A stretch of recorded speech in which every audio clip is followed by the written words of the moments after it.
On parle low-tech, le rôle de la technologie dans notre transition environnementale. On parle croissance verte aussi avec mes invités. Jacques Tibéry, bonjour. Bonjour. Bienvenue, vous êtes rédacteur en chef du Low-Tech Journal. Et puis avec nous en duplex, Antoine Bueno. Bonjour, bienvenue. Conseiller essayiste, merci. Conférencier. Peut-être on peut commencer par définir la low-tech, Jacques Tibéry. De quoi il s'agit ? Alors, c'est la volonté de concilier à la fois qualité de vie, on peut dire confort, on peut dire performance quand on est une entreprise, et sobriété matérielle. Donc, à la fois énergie, matières premières. Voilà. Et c'est cette volonté de rééquilibrer les choses. Donc, du discernement technologique, on met de la techno là où elle est vraiment utile, mais on n'est pas anti-high-tech, et un retour sur un équilibre énergétique, de la descente énergétique. Donc, on arrête de surconsommer l'énergie de façon inutile et on met l'énergie aussi là où elle est le plus utile. Antoine Bueno, comment vous percevez cet enjeu et le levier que peut représenter, ou pas d'ailleurs, la low-tech d'après vous ? Je trouve ça extrêmement intéressant et je connais d'ailleurs les travaux de Jacques et disons son engagement pour les low-tech. J'ajoute peut-être à cette définition qui était déjà excellente le fait que la low-tech c'est une définition relative, c'est-à-dire qu'un objet va être low-tech par rapport à un autre objet, mais peut-être high-tech par rapport à un autre. Et par exemple les vélos actuels connectés et graphite et carbone sont de la très très très high-tech par rapport au vélo traditionnel du début du XXe siècle, par exemple, et va être un peu plus low-tech par rapport, je sais pas moi, à une voiture électrique, dernier cri. Bon, ça c'est pour l'aspect relatif, mais il y a quelque chose qui est un peu plus, si j'ai bien compris, en parlant toujours sous le contrôle de Jacques, un peu plus absolu dans la low-tech. Donc il a bien dit que c'était une volonté de replacer la technologie au service de l'humain. Il y a par exemple la simplicité de réparation. Ça c'est quelque chose qui est très très important, et je pense qu'objectivement on pourra dire qu'un objet est low-tech à partir du moment où il sera très facile de remplacer des éléments, de le réparer, de se l'approprier d'une certaine manière. Oui, et d'ailleurs ça rentre de plus en plus, essayons d'être optimistes, dans le schéma d'un certain nombre d'entreprises qui éco-conçoivent leurs produits pour qu'ils soient plus facilement réparables. C'est un mode de vie d'une certaine façon. Jacques Tibéry, vous êtes venu il y a quelques mois parler ici du fait que et d'ailleurs vous y avez consacré un livre, vous avez banni le smartphone aussi. Ça fait partie de cette logique. Par exemple, je crois aussi que vous ne prenez la voiture que si vous réussissez à être plusieurs à l'intérieur, c'est ça ? Oui, disons que, et Antoine a tout à fait raison, c'est une démarche. Et moi, je parle souvent pour rassurer les gens quand je fais, par exemple, une conférence ou une présentation devant une entreprise, je parle souvent de lower tech, avec le ER, un peu moins high tech. En fait, l'idée de démarche, c'est l'idée que on ne peut pas dire qu'il y a un objet low-tech et qu'il y a un objet qui n'est pas low-tech. On peut pas dire moi je suis low-tech et vous l'êtes pas parce que. Pourquoi ? Parce que c'est un idéal. C'est comme la liberté. Voilà. On peut pas vraiment atteindre la low-tech. Ce qu'on peut faire, c'est rentrer dans une démarche qui va consister, en fonction de ses besoins réels, qui va consister à aller chercher le niveau de technique qui vous permet de répondre aux besoins. Sans pour autant détruire la planète, dépasser les limites planétaires, trop pomper dans le sol ou trop pomper l'énergie.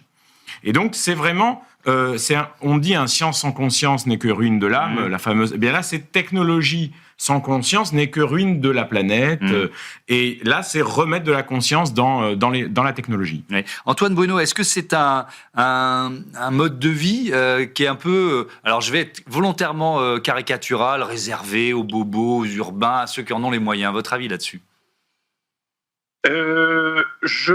Alors c'est peut-être le cas aujourd'hui, mais je pense que le but évidemment de la démarche, c'est que ça ne le soit plus demain.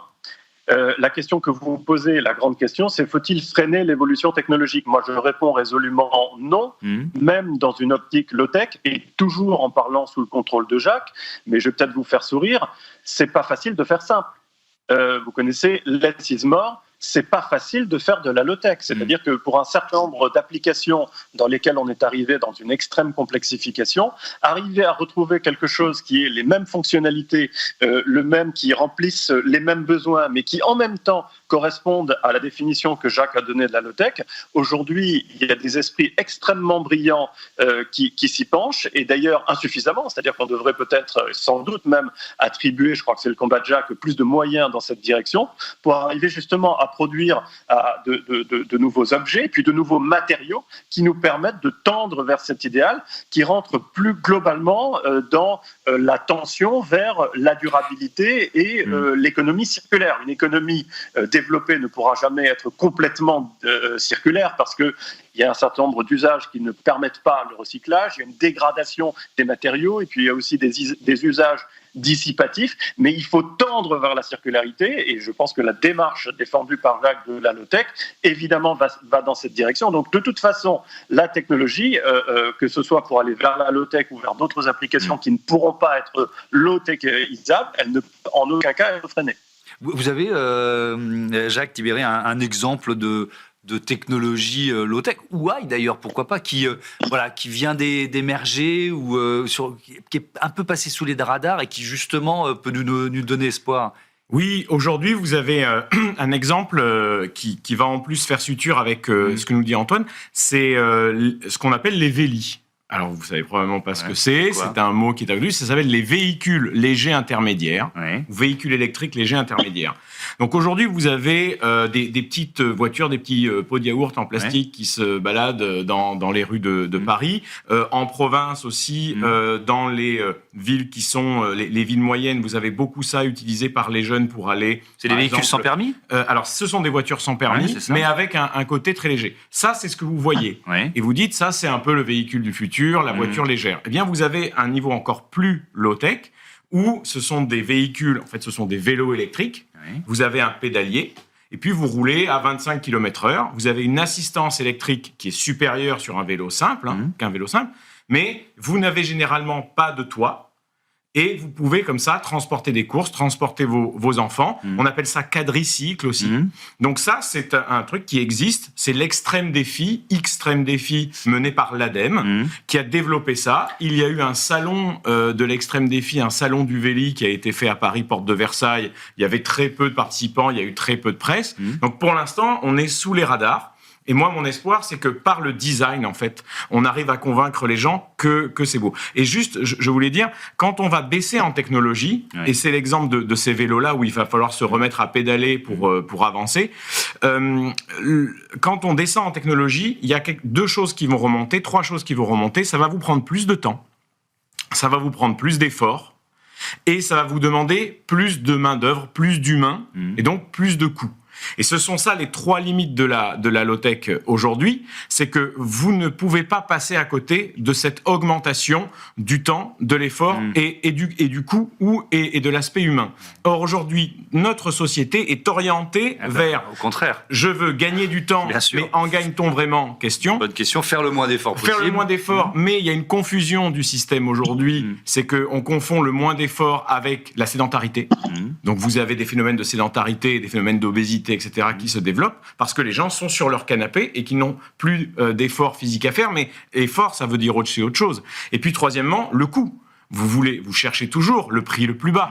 Vous n'allez pas vous mettre à réembaucher 40 personnes pour faire du maraîchage, par exemple. Vous ne serez plus compétitif. Voilà. Je me reviens vers vous, Antoine Benoît.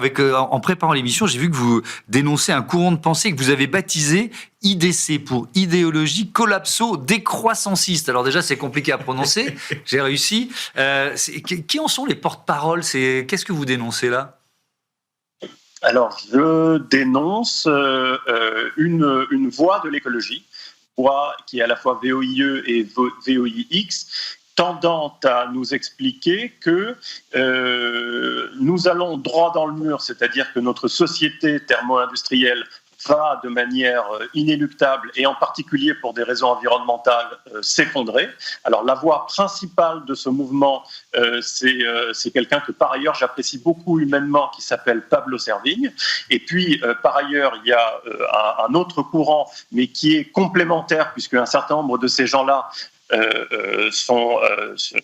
pensent que les deux seules solutions, c'est l'effondrement ou la décroissance. Voilà, c'est cette seconde voie qui est la décroissance, nous disant que nous n'arriverons à rétablir les équilibres écologiques vitaux qu'en abandonnant, pour le dire simplement, la croissance économique et donc le capitalisme.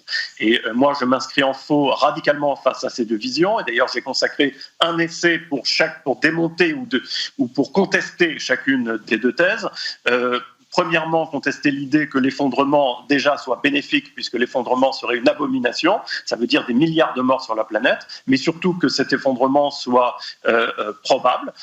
Il est sans doute possible, mais à mon sens pas probable, et c'est tant mieux, c'est une bonne nouvelle. Et puis aussi contester l'idée que nous devrions en finir avec le capitalisme et passer à une forme de communisme écologiste pour mettre en place la transition. Et je démontre donc dans un autre essai qui s'appelle Faut-il une dictature verte, la démocratie au secours de la planète, que la seule voie qui s'offre à nous est une voie de durabilisme dans lequel le capitalisme n'est pas aboli, mais dans lequel il est en revanche très substantiellement transformé, sur lequel on a agi.